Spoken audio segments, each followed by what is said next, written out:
All right, I'm gonna share, here we go. And I'm gonna go quickly and you guys will be done soon. Okay, so this is just a little bit of like general guidelines for strategies to help you, but also kind of what to expect when you guys go to take the ACT. There's my little intro slide. Okay, this is what I like to start with.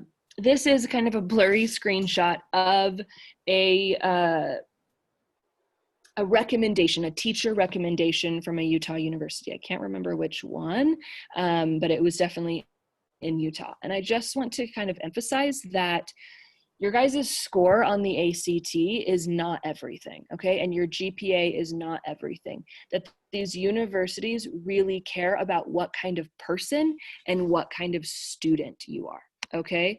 So I just want that to kind of maybe be like a deep breath for you, to just remember that like numbers are not the only thing that these universities care about, right? They care if you have disciplined work habits. They care about how high quality your assignments are. Ooh, are they turned in on time? They want your teacher to ask that. They want to know how you do with group work. Hey, your teachers are putting you in group work and you hate it, but guess what? Colleges are going to do group work too. Your perseverance, right? They don't give up. They have sincere attempts to learn, and they ask for help when needed. That's a big one. They want to know if if kids are curious, if they want to learn. Are they able to kind of do some work independently? Are they the kind of kid whose parents calls every time there's a problem and their parents take care of their problem instead of them taking care of their own problems at school? Creativity, how creative are they? How are they during discussions? Do they make connections, right? Are they bringing other stuff into your English classroom that's not super Englishy? Are they a positive influence in the classroom? Do they help create a classroom environment to be a safe environment or not, right? Are they unkind? Are they not being patient with maybe some difficult kids in the class? Guys, your teachers pick up on that, trust me. So that's what schools want to know. They want to know if you have integrity. All right, have you caught this kid cheating? Have you caught them with plagiarism or wondered if they've plagiarized? These are things that they want. So these are all the different things, and then the teacher scales them. I had to do a different screenshot. And then you answer on a sliding scale. Okay, so these are what they're having me rate, but I couldn't fit it all and have you guys read it, so I just zoomed in a little bit. Here's another university, and I clipped this a little bit differently. This is, again, screenshots from me doing a teacher recommendation for my past students. Similar types of things. This is a different university in Utah that's wanting to know. Are assignments high quality? Are they thrown together at the last minute, and does that show? Because teachers can tell. Do they work well with individuals of diverse backgrounds and abilities? So again, are they working well with kids that just come from a similar background as them? Or are they working with kids who maybe have maybe a learning disability or a social disability, right?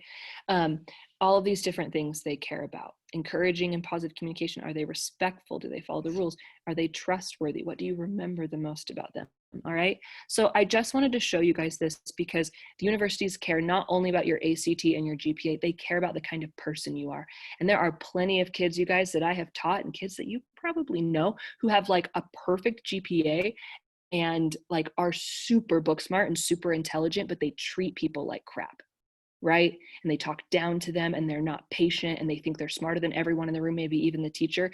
And a university doesn't necessarily want kids like that to represent their school.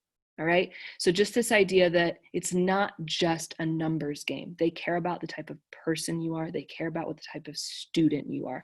And that should give some of you some hope. Okay.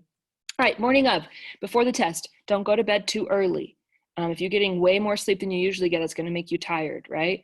Don't take too big of a breakfast. Sometimes I have parents that want to make them eggs and bacon and like this huge breakfast, but they usually don't eat a big breakfast. That is going to sit in your stomach and make you tired. So just eat something, eat a granola bar, eat an apple. Even if you never eat breakfast, eat something to give you some energy, but don't go overboard, okay? Get there a little early. Guys, once the test starts, they will not let you in the room. The door is locked and they're not allowed to let you in. So if you hit traffic, if you have any issues, like you want to give yourself plenty of time to get there. And then a week, 2 weeks before the test starts, the research says you need to review only what you feel confident in. It's a psychological game. If you're 2 weeks away from taking the ACT and you're focusing all of your energy on the sections of the test you're the most nervous about, that's going to get in your head, right? And you're not going to feel as confident. But students who just study and reinforce, but sometimes you don't study any of the things you feel confident about, but save a couple of those things, review the things you feel comfortable about 2 weeks before you take the test. That's going to get in your head. It's going to make you feel more confident, which typically kids do better. Okay.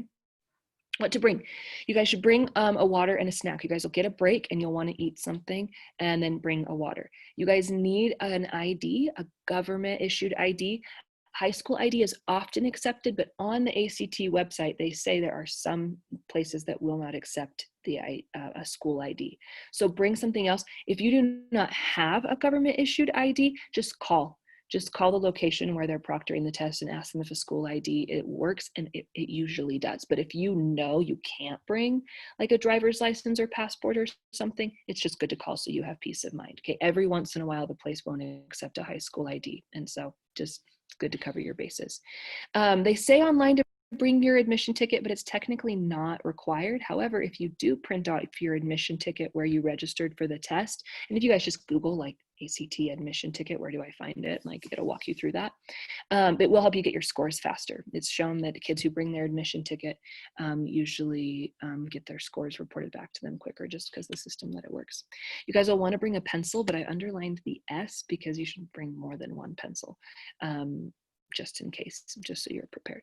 You can bring a wristwatch. It cannot be a smartwatch of any kind. You will be asked to power that all the way down. So no, what's it called? Apple Watch? I'm an Android person, so I was about to say iPhone watch, and I know that's not what it is.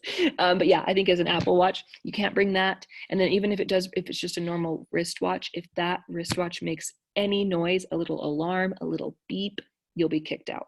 So just make sure that the alarm is completely turned off. Make sure that if you do bring a watch to help you keep track of the time, that you can guarantee it won't make any noise, okay? Your phone. ACT is so strict about this because when I was in high school, phones didn't have the internet. And now that we have smartphones, that's a game changer for cheating. And so they've become really, really, really strict. Even if you are on break, so you'll get a break in between the tests, which I'll show you that in a minute. If they see your phone in your hand, even if you just pull it out to check the time and then you put your phone back, they will escort you. The hall monitors are supposed to escort you back to the room where you're testing, and they're supposed to send you home and throw your test away. If you are seen coming out of the bathroom, touching your phone or like putting your phone back in your pocket, walking out of the bathroom, they're supposed to escort you back and throw your test away and send you home. So just don't even have it on you. Turn it all the way off, put it in your bag, and do not touch it until you are allowed to go home. I've seen this happen a lot, and schools take this seriously and proctors take this seriously too, because if anyone reported, if it became like a known thing that like the Timpview High School teachers, if you take the ACT at Timpview and you register at that Timpview site, maybe they're a lot more strict than the Provo High School teachers for some reason. I don't know. But if that ever became like a thing, Provo High School wouldn't be allowed to proctor the ACT because ACT can't trust that our teachers are going to be strict enough with phones. And if that got out, they could rescind our rights to proctor the ACT at our school ever again.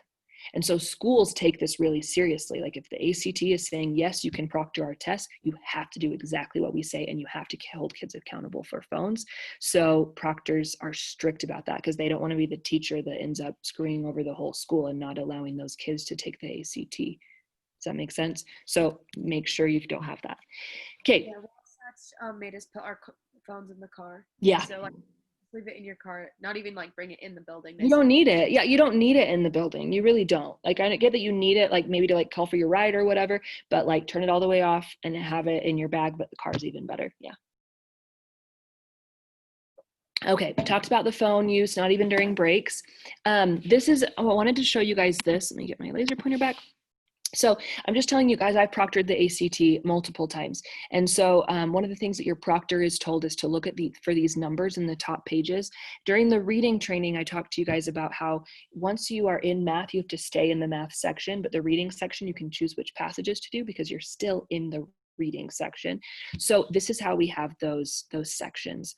So each section of the test is numbered, and the proctors are supposed to walk around and make sure that when everyone is supposed to be taking the first section of the test. There is a 1 in everyone's corner of their test, and they make the 1 huge so proctors can just walk around and glance down at the 1, and if someone's on 2, or if we're supposed to be on 3 but someone's flipped back to 1, they're gone, they're sent home, because they're getting more time on that section, right? But that time for section 1 is up and they've flipped back to it, so they're really strict on that. All right, so just make sure that you don't go back, because that's why these huge numbers are in the corners for your proctor, to make sure no one's cheating.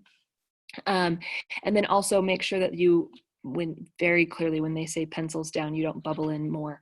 When they say pencils down, you can finish like the 1 you're on, and then you have to put your pencil down. But that's what another thing a proctor is told to watch is, like, if you say pencil down and even for like 5 more seconds, a kid's bubbling things in, you're supposed to excuse that kid. So just take that seriously too.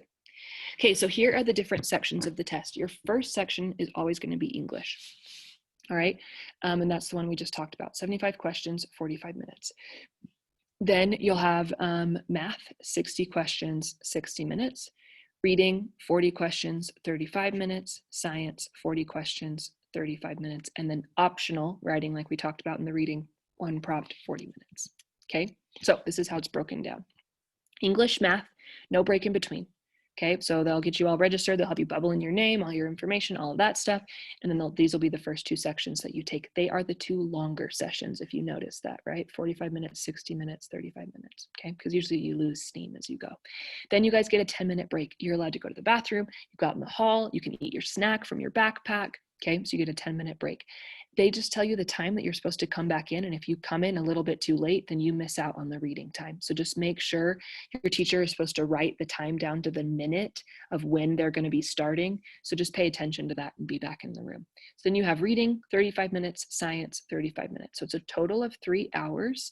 And then if you do the writing, you get a 5-minute break after science, and then you have 40 minutes for the writing at the very end. Okay, but again, that's optional.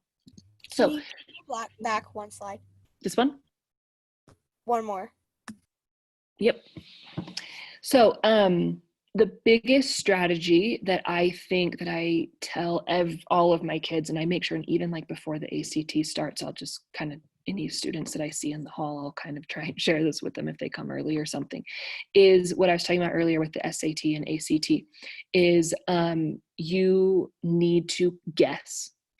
Like, do not leave anything blank, okay? The ACT does not punish you for wrong answers, and so you need to take advantage of that and fill in everything and don't leave a single question blank. And so I'm going to kind of walk you through a strategy to make sure that you don't. Are you good on this? Yeah. Okay. So my suggestion, and a few other teachers that have proctored say that they give the same thing to students, the same suggestion to students. You will get a 5-minute break every section, okay? So your proctor is supposed to set a timer that they watch for the whole section except for 5 minutes. And then they are supposed to verbally say 5 more minutes. And this is the math, science, all of it, okay, each section. So you know that's coming. No matter where you test, they will give you a 5-minute warning. So what I suggest is you look at the clock when they say 5 minutes and you make a mental note of where that big hand is, and you keep answering questions like normal for 3 more minutes. Okay, and when that big hand is moved 3 minutes, if it's an analog clock, obviously it wouldn't be the big hand, but at a lot of schools you're going to have an old clock. Then when you have 2 minutes left, when you know you have 2 minutes left before they're going to say pencils down, if you still have blanks, you're choosing what they call the letter of the day. Some people say C and B are statistically better, whatever, it doesn't matter. But choose one letter, and when you're testing, if you get to a question where you're like, I don't know, I can narrow it down to these 2, but I don't know which one, let's say your letter of the day was B. So you just bubble in B, and then you keep testing. Another one, you're like, I can't even narrow it down to 2. I have no idea. B, and move on. Don't waste time. Then you get to the end. They give a 5-minute warning. You look at the clock, right? You keep testing normally for 3 more minutes. When there's 2 minutes left, depending on how many questions you have left, just do B, B, B, B, B, B, B, B, B. And you want to give yourself just 1 or 2 minutes at the end of each section to bubble in whatever you didn't get to. And you're going to have ones that do that. Okay. because no change is a common answer, but it's not. So maybe whoever it was that had that question about what percentage of the Englishy questions are no change, or reading, no, it was English, excuse me, are no change. This gives you a little bit of an idea. It's probably less than 50%, because the researchers say that if you have the chance to see that it's no change, or if you have time, then you don't want to guess no change, because I guess it's less common. So less than 50% is the idea. But your letter of the day, ACT, you only have 4 letters. They never, it's either A, B, C, D, or it'll have like E, F, G, H. They never have a 5th question, the 5th answer. It's always going to be 4 answers. So the idea is, if you're guessing, you have a 20 to 25% chance of guessing right. Because one of those 4, maybe it is 20%, because maybe some sections do have a 5th, but the English and the reading don't have a 5th question. Maybe math and science do. So this is the idea. You choose your letter of the day and you stick with that letter. You're not just like bubbling in A, B, D, B, C, you just choose one letter. And statistically, that's the best strategy. So just like this says, reserve the last couple of minutes to make sure all of your bubbles are filled in for that section. You've got no penalty for guessing, right? 5-minute warning will be given. So watch that, keep bubbling in for 3 minutes. Make sure you guess. If you have the chance, or if you notice that it's no change, you can move your letter of the day away from no change. But I think that's just kind of a minor thing, minor suggestion. Okay, so this is huge though. Kids will finish the ACT and leave it blank, and it just like is a knife in my heart for them. I'm like, because I'm proctoring, right? And I get there gathering up their stuff and I'm like, no. So make sure that you do not leave anything blank. That's like the biggest quick piece of advice that's going to up your score, and it could even up it a couple points. Okay. You don't have to answer the questions in order within a section. So you are allowed to like leave one blank and then make like a little dash on your Scantron just far off to the side and come back to it. Okay. The idea is that you do the questions you feel confident in. That kind of goes back to what we were talking about with reading. Know what your strengths are. Use your letter of the day for the ones you have no clue on. Don't even waste time. If you're reading this in any of the sections, if you're reading this and you're like, I have been staring at this for so long, I have no clue. Don't even stare at it for a second longer. Use your letter of the day and move to the next one. You don't want to waste time on ones that you might get wrong. Okay, you can circle the questions or make a little dash that you want to go back to. That's risky, but you are allowed to within a section. And then this idea, I've kind of already said that if you get stuck, just don't allow yourself to get stuck for too long, because that's just going to hurt your time. Okay, so that's kind of what they call the now, later, never, right? You can answer it now, you can answer it later, or you can do never. Be like, I have no clue, and you just bubble in your letter of the day. Okay, and then this is you guys how you get your score. Provo High still mails them out, and so you get it in the mail if your school address is up to date. But if you registered online, you'll get it online early. All right, it takes at least 2 weeks, but 2 weeks is quick. It's probably going to be closer to like 6 weeks, but they say by 8 weeks every score will be posted online. Okay, you do not necessarily get an email, all right, and you might not even get an email notification that it's been posted. You just kind of have to check online, which is kind of obnoxious. But again, I said Provo High mails out like a hard copy of your scores. There goes my light. Okay, so just make sure you don't forget your login information, because that's going to be the quickest way for you guys to get your score. Okay, so just biggest things to remember: you have a little bit of flexibility on how to answer the questions within one section. Letter of the day is huge, huge, huge. Make sure you have a letter of the day. Make sure you don't leave anything blank. Okay, and then this is kind of the structure of the test. All right, so we have 5 minutes left for questions. Do you register on there? Yep, that's where you'll register. You'll make an account on ACT's website, and that's kind of what it looked like, those screenshots. So you're in the right place. Oh, the letter of the day, teachers have both said B. Well, there you go. I would trust Miss Francis and Miss Nelson. They know what they're talking about. They've been teaching, both have been teaching longer than I have. So are you allowed to have water while you are taking it? Yes, I believe you are. I don't think you're allowed to have it on your desktop. I'm trying to remember. There's like a little rule for that, and I'm trying to remember now. I don't think you're allowed to have it like on the desk, but you can have it down below, I believe.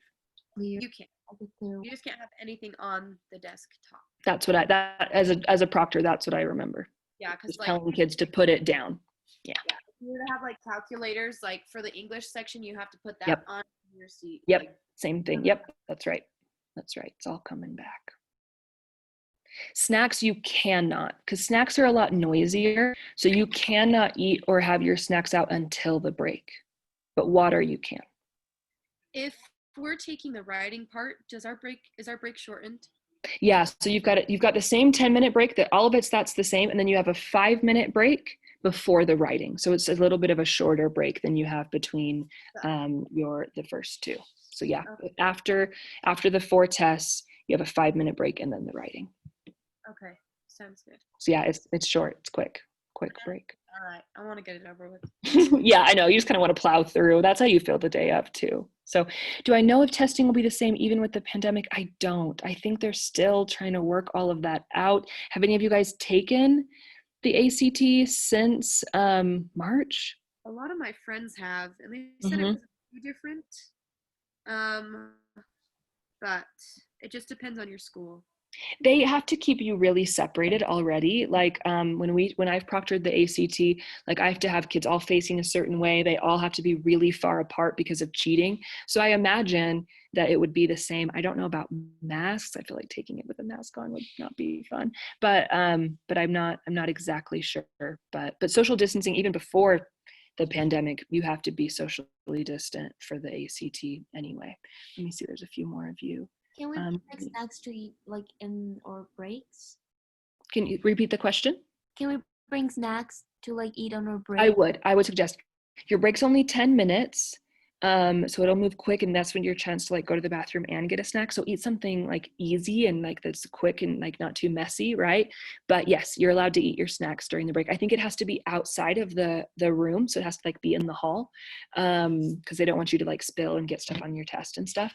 But yes, yeah, I would suggest bringing a snack. There was one question that can we take only the math section and keep our previous other scores? Yes, but I don't think. Okay, here's what I understand, and maybe you guys can, that they just changed this.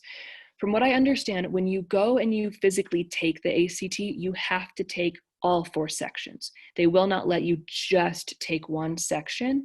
But if you've taken the ACT twice, they take the best scores. So like if your math score went up the second time you took it, they'll take that math score into your average.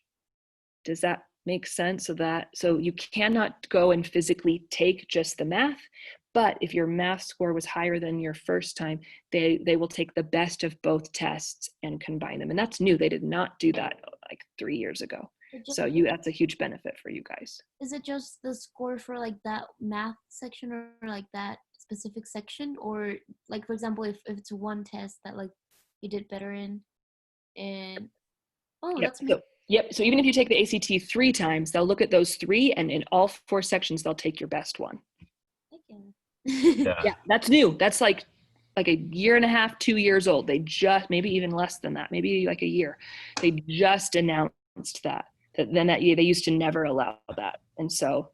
I was about to ask that, but so you could take it like 10 times, and if you wanted, and just, yeah, just get all the best scores from each one. Yeah, you could. Right.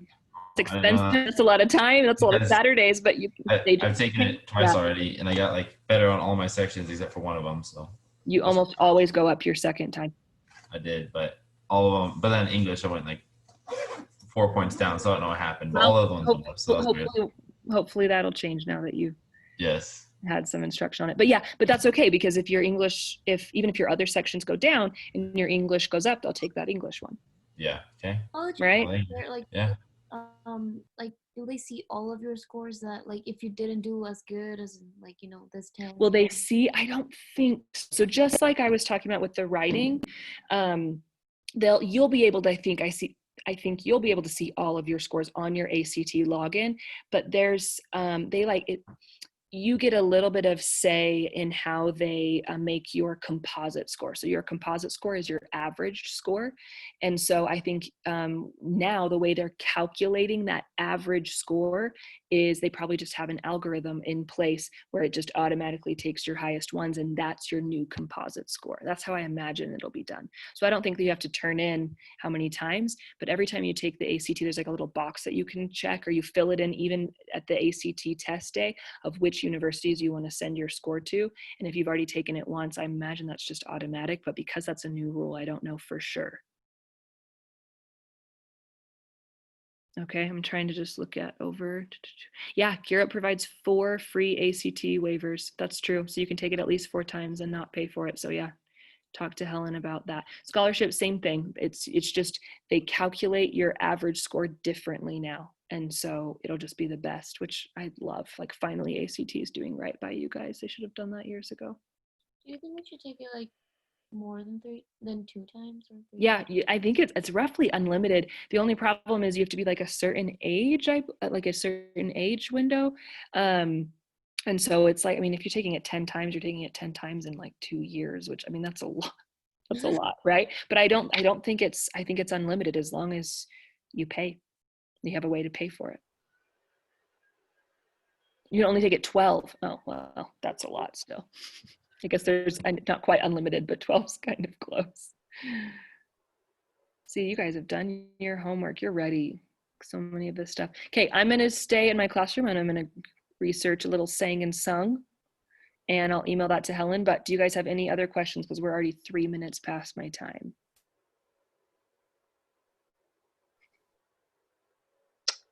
Okay, good luck, you guys. You sacrificed a Saturday, but I promise you are more prepared after today than majority of kids. I can't tell you how many kids just show up and they're like, we'll see how this goes. Okay, so well done. You guys are awesome. Your head's in the right space. You're going to be just fine. And remember, the universities care more than just about your ACT score and your GPA. They care about what type of student you are.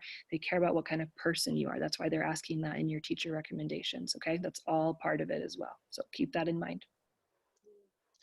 And thank you for coming Yeah. today, spending the day with us, and Jesse coming with us. Really, you got some great information here. And if you even use a little bit of it, your scores will be going up. Absolutely. So congratulate yourselves for being here. All right. Well, go enjoy the rest of your day. Go do something fun and relaxing. All right, guys. See ya. Good luck. See you.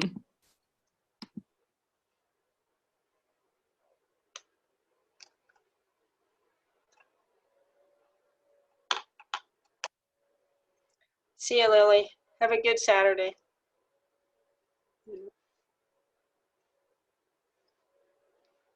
Brian Neras, thanks for coming. Yeah.